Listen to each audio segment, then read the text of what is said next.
January 1991, Newark, New Jersey. The city was locked in the grip of a brutal winter. In a quiet street on the city's west side, an area scarred by riots, fire, and slow rebirth. New Hope Baptist Church still stood silent, like a witness to time. On the night of January 12th, Reverend Jeremiah Thomas, known lovingly throughout the community as Father J, led what would be his final prayer service. No one knew it would be the last time they'd ever see him alive. The next morning, the church doors were locked from the outside. His office sat empty. His maroon Chevrolet Caprice was still in the parking lot. No signs of forced entry, no struggle, no goodbye note. He had vanished like he'd been swallowed by the air itself. And for more than 30 years, one haunting question lingered if he chose to leave on his own. Why didn't he take his old Bible, the one he never went anywhere without? The case faded into silence. Police concluded missing adults are not a crime. He probably left of his own free will, but those who truly knew him, especially his daughter Daniela, never believed that. New Hope had always been a place for healing, for prayer. No one ever imagined it might be hiding something terrible for over 3 decades. Then, in the summer of 2023, a crew working on church renovations made a strange discovery in the basement, a concrete wall hastily patched, its color starkly different from the rest. When they tore it down, they uncovered a small hidden room, and inside it a secret the Newark community was never prepared to face. Jeremiah Tomasa, tall, broad-shouldered man with deep brown skin and eyes that carried both strength and kindness, had become the unofficial symbol of an entire community. Born in 1948 in Savannah, Georgia, he was raised in a family of preachers, stretching back 3 generations during the height of the civil rights movement. His father had once been jailed for protesting. His mother was the first woman to preach at their local church. From them, Jeremiah inherited both resilience and compassion. He arrived in Newark in the spring of 1979, just as the city was spiraling into crisis. The street, still scarred from the 1967 riots, had never truly been rebuilt. Fear ran deep. Police often ignored calls from the west side. And then Jeremiah showed up. No big announcement, no spotlight. He simply started knocking on doors asking, "Can I pray with you today?" Over time, his voice could be heard in corner stores, gas stations, schoolyards. Not preaching, just storytelling. He spoke about his mother, his faith. The first time he saw a black man beaten while others looked away. People believed in him not because of his title, but because of his presence. At New Hope Baptist Church, he did more than hold services. He transformed it into a place of refuge. He fixed the roof, rebuilt the kitchen, rewired the electricity untouched since 1973. The church basement, once overrun with rats, became a winter shelter for the unhoused. The blankets came one by one, donated by friends, sponsors, sometimes even from his own home. The community around New Hope, mostly African-American, Caribbean, and Latino families, began to shift, not because of policies or budgets, but because one man made them believe they mattered. Jeremiah lived in a modest apartment behind the church with his daughter Danielle. Her mother had died of cancer in 1987, and from then on, Danielle was always by her father's side. He taught her to play piano, read scripture, and how to question everything. "Why do you believe that?" he'd ask. Danielle was sharp-witty with a loud laugh. She carried a Canon film camera everywhere, capturing everything from moss-covered rooftops to the homeless sleeping near the furnace. Their mornings always began the same, the local radio humming softly, the smell of weak black coffee, and Jeremiah reading scripture by the window. Danielle once said, "My father wasn't perfect, but he was so honest I never doubted the love he had for me or for this community." But by mid-1990, subtle changes began to surface. Jeremiah grew quieter.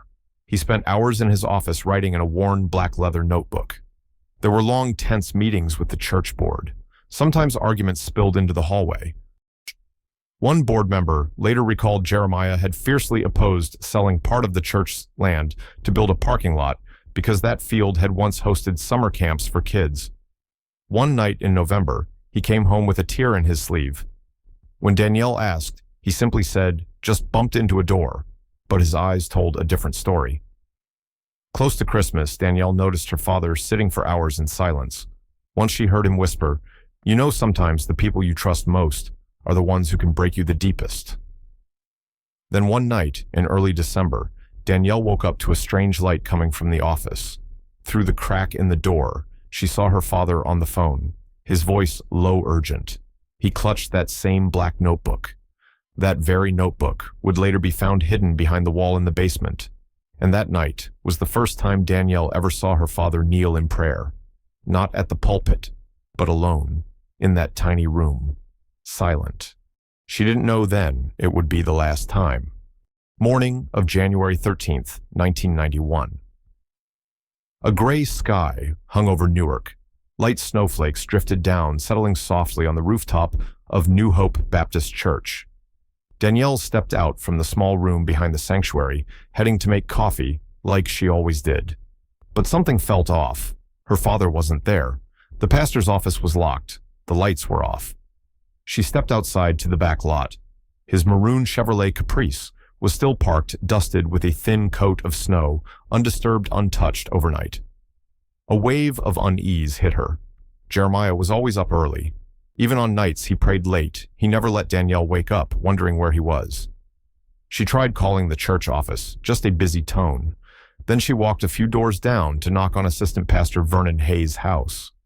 At first, Vernon assumed Jeremiah had left early to visit a parishioner, but when the two of them forced open the office door, both fell silent.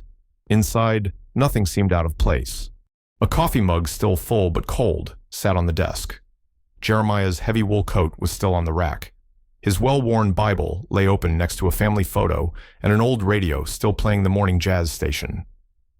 Danielle remembered clearly, my dad never left the house without three things: his Bible, his wristwatch, and a small wooden pen engraved with my mom's name. All three were still there. They started calling everywhere: hospitals, police departments, the Essex County Jail. No record, no sightings, no answers. 24 hours passed, then 48. Finally, Danielle filed a missing persons report. But what shocked her most was the police response. An officer at the Newark Police Department listened quietly, then asked, "How old is he?" 43. "Any criminal history?" "No." "Any sign of forced entry or violence?" "No. He just disappeared." The officer concluded, "Adults have the right to walk away. Maybe he left on his own." That was the beginning of 3 decades of silence. The case was closed within a week. No special investigation, no search parties, not even a formal press release. Danielle refused to accept that. She went door to door through the neighborhood, printed flyers, called local radio shows, church programs, even the small paper, the Newark Weekly. Just a few weeks later, she found her first lead. James Odom, a homeless man who sometimes stayed in the church basement, said he heard something strange that night. Around 1 a.m. on January 13th, he heard footsteps and raised voices coming from the pastor's office. Through a vent, he heard a male voice, not Jeremiah, say, "You shouldn't have kept this to yourself." Then silence, rushed footsteps, and nothing else. James Odom told her, "I didn't dare come upstairs. I was scared. I've seen people die for knowing too much." A few days after sharing that story, James disappeared. People said he moved to Trenton. But no one ever saw him again. Meanwhile, Danielle discovered something troubling. Her father's black notebook, the one he always kept close, was gone. It wasn't in the safe, not on the shelves. It had vanished along with him. Danielle believed someone came back after Jeremiah disappeared and took it. She asked police to recheck the office for fingerprints. They refused. No signs of forced entry. No evidence of a crime, they said. No one questioned how a devoted pastor, who had turned down bigger churches just to stay in Newark, would suddenly walk away from everything, without a word, without taking a single thing. A week later, the church board released a statement Jeremiah Thomas had resigned for personal reasons. Interim leadership would be taken over by Assistant Pastor Vernon Hayes. Danielle was devastated. It felt like everything was being swept away, big questions replaced by suffocating silence. But she didn't give up. She met with people who had been close to her father, asking about the smallest details. One choir member said Jeremiah had recently started calling elderly parishioners into his office for private talks. Another, Ruthie the Church's longtime archivist, revealed that Jeremiah had asked her to quietly back up financial records and donation logs from 1985 to 1990. At the time, she didn't understand why. Now she suspected he had found something. Whispers began spreading through the community. Some believed Jeremiah had left because he was exhausted, but others, especially the young people he had mentored, weren't buying it. They organized outdoor prayer vigils, posted his photo on streetlights, wrote in bold letters, "Jeremiah didn't disappear." He was silenced. Then in February, an elderly woman named Loretta Banks, who lived 2 blocks from the church, visited Danielle. She handed her an old handwritten letter, saying Jeremiah had sent it through her grandson just before Christmas. The letter read, "If you ever sense something's wrong, don't stay silent like I did. They're watching." Danielle brought the letter to the police. There was no response. She contacted a larger paper, the Newark Daily Ledger. They replied, "Not enough to make a story. Missing adults without evidence of foul play don't draw headlines." In March, just 2 months after Jeremiah's disappearance, the church board launched New Hope Renovation Phase 1. The basement would be converted into a new community center. Some saw this as suspicious. Danielle fought it, believing they were destroying a potential crime scene. But she had no official voice anymore. She made the decision to leave Newark, enrolling in college in Philadelphia. But she took everything with her file's photos, her father's notes, and his unfinished dreams. Before leaving, she wrote a message in chalk on the brick wall behind the sanctuary, the spot where Jeremiah once stood, to read scripture. "I will return." In 2003, more than a decade after Jeremiah vanished, Danielle, now a human rights attorney living in Philadelphia, made the decision to return to Newark. It wasn't nostalgia. It wasn't just unresolved grief. It was a phone call. An anonymous male voice on the line, calm and deliberate. "Someone on the church board knows. Look into the 1988 donation records. Be careful." That call brought every memory back. Danielle returned to New Hope just in time for the church's 25th anniversary celebration. The building had changed. The wall where she once wrote, "I will return," had been painted over. No trace remained. She began where the voice told her the donation records. With help from the current pastor, someone unconnected to the old leadership, Danielle gained access to archives tucked away in the attic storage. And there she found the first clue, a handwritten spreadsheet from 1988. One entry stood out, $50,000 from Foundation of Faith, addressed to Vernon Hayes, Purpose Basement Renovation. The Foundation of Faith sounded like a religious nonprofit, but Danielle's research revealed something darker. It was a shell for a real estate investment group suspected of money laundering in the 1980s, and Vernon Hayes was the man who took over New Hope right after Jeremiah disappeared. Danielle tracked Hayes down, now retired, living in a nursing home in South Orange. Their meeting was tense. At first, Hayes refused to speak, but when Danielle placed the copy of the donation record in front of him, he fell quiet. "Jeremiah knew," he finally said. "He found out the money wasn't clean. We argued. I told him to let it go. The church needed the funds, but he wouldn't. He wanted to tell the whole congregation." Danielle asked him directly, "Were you involved in my father's disappearance?" Hayes was silent for a long time, then said quietly, "I didn't hurt him, but I didn't protect him either." The words cut like a knife. Danielle left that nursing home with a heavy heart, but she knew it was just the tip of the iceberg. For the first time in nearly 15 years, she walked down into the New Hope basement. The west corner once blocked by a wooden cabinet was now empty. Using a flashlight, she scanned every inch of the cement walls. At the far edge, she saw a faint arc-shaped crack in the wall, like the outline of a doorway, sealed shut. She took photos, sent them to a friend and engineer for analysis. Preliminary conclusion: it could be an entryway covered up. Danielle took everything, photos, documents, records, and brought them to the FBI field office in Newark. This time they listened. The case was reopened. An agent named Robert Stokes, who had previously investigated financial corruption within religious institutions, was assigned. He met with Danielle in early 2004. "We've long suspected certain churches were being used as fronts for laundering," he told her.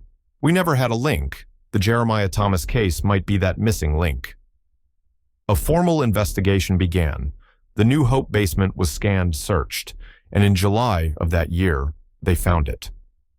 Behind the concrete was, in fact, a small door sealed shut with welding marks from the outside. Inside, completely empty, no body, no clear evidence.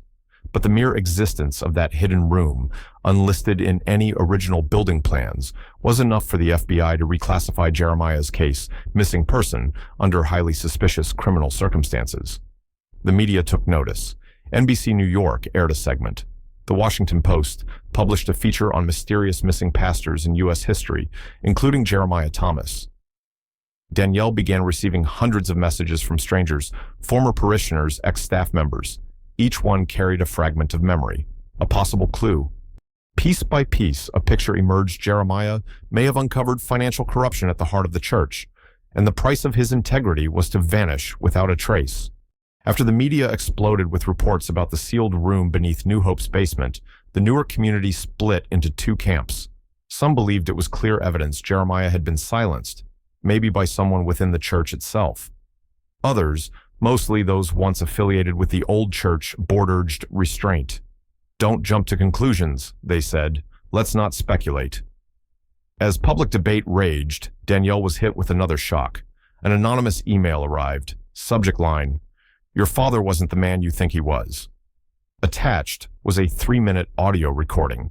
In it, a man's voice, one that sounded eerily like Jeremiah was on the phone, speaking in fragments. One sentence cut through clearly: "If I expose this, the whole church will collapse. I don't know if I have the courage." Danielle froze. Her father, who had always stood up for what was right, sounded afraid. Why, what could make a man like him, who once stood alone against a powerful board, say he wasn't sure he had the courage? Was the voice really his, or was this just manipulation? She handed the recording to Agent Stokes. The FBI analyzed the voice. Preliminary results, high probability it was Jeremiah. But they couldn't identify the person on the other end of the call. Then, another turn. 2 former New Hope board members from 1991 were arrested in Brooklyn in an unrelated case of embezzlement at another church. During the investigation, Jeremiah's name surfaced again in a decades-old document where he was listed as having refused to sign a sponsorship agreement from Foundation of Faith. The same document referenced a closed meeting held just 2 days before Jeremiah disappeared. Danielle had never known that meeting took place. She spoke with survivors from that time, including Ruthie. None had been invited, but Ruthie remembered I heard yelling, a lot of it, from behind those doors. What had started as a forgotten missing person case was now unraveling into something far bigger: embezzlement, laundering, cover-ups, and now the haunting possibility that Jeremiah had been holding a secret too powerful to share. Danielle began to ask herself, was her father always right, or had there been a time he looked the other way? She visited Hayes again. Now frail, he confessed, there was a man, Lewis Green. He was the church treasurer back then. Jeremiah met with him privately. After that meeting, he changed. He got quiet. 2 days later, he was gone. Danielle tracked Lewis Green down. He was living in North Carolina. She confronted him in person. At first, he denied everything. But when Danielle played the audio recording, he sat in silence for a long time. Then he said, "We asked him to sign off on some papers to finalize the foundation deal. He refused, but he knew if he didn't sign, everything would come apart." "But," Danielle asked, "so what did you do?" Lewis looked down, sighed. "I walked away. I had nothing to do with what happened after." It was the first time anyone had offered a response that wasn't a denial. Not a confession, but not a rejection either. The FBI pressed forward. Old documents from affiliated churches across New Jersey revealed a pattern. Foundation of Faith had used interest-free loans to gain control of church assets. Jeremiah had likely discovered the scheme and refused to let New Hope become the next victim. Danielle began dreaming of her father, vague images. He stood behind fogged glass, silent, watching her. In one dream, he turned away, carrying a small wooden box. She woke up, trembling. What had he taken with him that she never knew about? On a quiet Sunday, Danielle returned to New Hope. She sat at the back during a dull service, scanning the faces that no longer spoke of Jeremiah. To some, he was a painful memory. To others, a topic better left buried. After the service, an older man approached her. He introduced himself as Deacon Floyd, an assistant to the assistant pastor back in the day. "There's a place in the archive room," he said. "No one's touched it since your father disappeared. I think you should see it." Danielle followed him down a narrow hallway to the old records room. Dust blanketed everything. In the corner, a sealed metal drawer. Faint handwriting on the front, JT, confidential. Floyd helped her open it. Inside a small wooden box, just like in her dream, and a stack of documents wrapped in oilcloth. Her hands trembled. Inside was nearly 80 pages of handwritten notes. Title, Donation Flow Analysis, New Hope, 1986-1-92. Jeremiah had known. Not just known, he had documented everything, tracked donations, marked inconsistencies, cross-referenced every questionable entry.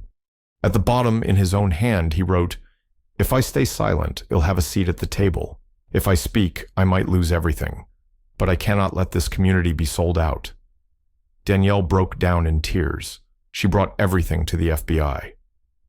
At last, Agent Stokes pushed for a grand jury. Multiple names from the old board were called to testify. Some refused, others fled the state. The media returned in force, but this time, truth was gaining ground. A watchdog group advocating for whistleblowers and religious corruption proposed honoring Jeremiah Thomas as a missing truth-teller.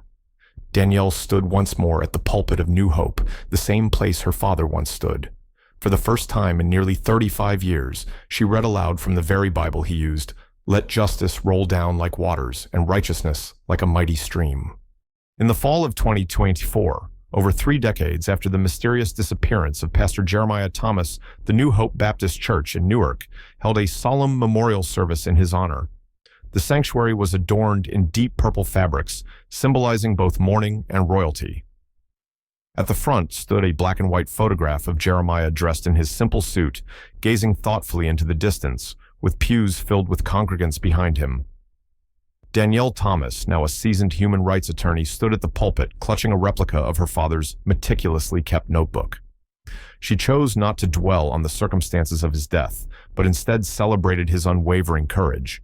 "Some people leave without a trace," she began, "but they plant seeds. And one day the community looks back and realizes it was those very seeds that saved us." The congregation sat in hushed silence, absorbing her words. Then from the back, a single person began to applaud. Another joined in. Soon the entire room was enveloped in a prolonged, respectful ovation, solemn, deliberate, and filled with reverence. In 2025, the FBI concluded its extensive investigation into Jeremiah's disappearance. While no individual was prosecuted due to insufficient direct evidence, the case was officially reclassified as a missing person with suspected criminal circumstances. A comprehensive 200-page report was released, unveiling a decade-long money laundering scheme that infiltrated at least 4 churches across New Jersey, with New Hope identified as a central hub. Jeremiah Thomas was acknowledged as the first to raise alarms about these illicit activities. Undeterred, Danielle founded Voice of the Vanished, a non-profit organization dedicated to reopening overlooked missing person cases, particularly within Black American communities. The organization's website prominently features a poignant quote, "It's not because they disappeared, but because we failed to listen when they were still here." Annually, Danielle receives hundreds of case files, some lacking leads, others long forgotten. Each reopened case represents a chance to restore a voice to someone once silenced. Every January, Danielle returns to Newark. She stands before the western wall of the church's basement, once sealed with cement, and lights a solitary candle. No prayers are spoken, only a silent flame flickers in remembrance. On one such visit, a young boy from the congregation approached her and asked, "Do you think he's still alive?" Danielle smiled gently and replied, "Some people don't need to survive to achieve victory." Following the memorial, a surge of podcasts, articles, and independent documentaries delved into Jeremiah's story. The acclaimed series, Justice Unheard, dedicated 4 episodes to his journey, with the final installment titled The Man Who Disappeared, so his community could be seen. Former skeptics came forward with remorse. Ruthie, the church's former librarian, tearfully admitted, "We were afraid of the truth, but Jeremiah wasn't. Now I understand our silence enabled the darkness." A local high school where Jeremiah once taught established a scholarship in his name, awarded to students demonstrating a commitment to community service. In its inaugural year, 48 students applied. One Haitian-American girl wrote in her essay, "I aspire to be like him." a person who doesn't need to survive to triumph. New Hope Baptist Church, once divided, now hosts an annual Day of Righteousness. On this day, community members share stories that were once hidden or forgotten. In each narrative, Jeremiah's presence is felt among the wooden pews within the stained glass reflections, and in the collective memory of a community he once served. Now in her 40s, Danielle spoke at Howard University reflecting, "My father's disappearance took a part of my soul, but it also bestowed upon me a mission, not just to find him, but to restore the voices of those silenced like him." Through Voice of the Vanished, over 20 cold cases within the Black community across the U.S. have been reopened, with 5 reaching resolution and others still under investigation. Jeremiah's story transcends a single case. It symbolizes a generation of Black pastors who faced the harrowing choice between truth and survival. It represents descendants learning to rise, not with fists, but armed with records, facts, and unwavering light. At the second annual memorial, Danielle recited her father's final poem discovered in his old notebook, "I have not vanished. I merely stepped aside. So when you move forward, no one will stand in your way." In the spring of 2026, Danielle addressed a vast audience at the annual Social Justice Conference in Chicago. She spoke not of loss, but of continuity. "The most precious gift my father left wasn't an answer, but an unanswered question. In seeking that answer, Wheel of Us began to transform." Jeremiah's narrative resonated beyond Newark. Churches nationwide initiated financial audits. Religious financial oversight organizations advocated for whistleblower protection funds. A federal bill, the Jeremiah Act, was introduced in the Senate aiming to reopen neglected religious-related missing person cases. Social media buzzed with the hashtag #JusticeForJeremiah. Young individuals, especially within Black and Latinx communities, shared his story as a beacon of inspiration. Some dubbed him the Martin Luther King of the forgotten generation, while murals depicted him bathed in light, holding a Bible proclaiming truth never dies.